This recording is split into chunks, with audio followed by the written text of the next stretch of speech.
আমি এখানে বনবাস যাপন করছি। তাই নাকি ভাইয়া? আপনি কি এখানে একা? বোকা মেয়ে বলে কি, একা থাকার জন্যই তো বনবাসে আসছি। জানেন ভাইয়া, ঠিক তো। আমিও না একদম একা এই দুনিয়াতে।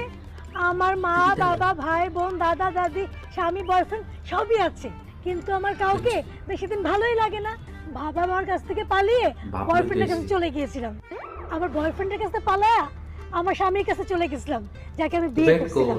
কিন্তু বিয়ের কিছুদিন পরেই স্বামী সংসার আমার কিচ্ছু ভালো লাগে না, তাই স্বামীকে ডিভোর্স দিয়ে আমি রাস্তায় রাস্তায় একা একা হাঁটি। আচ্ছা ভাইয়া, আপনি কি বনবাসে একা একা থাকবেন? তাহলে আমিও আপনার সাথে বনবাসে থাকবো। কি?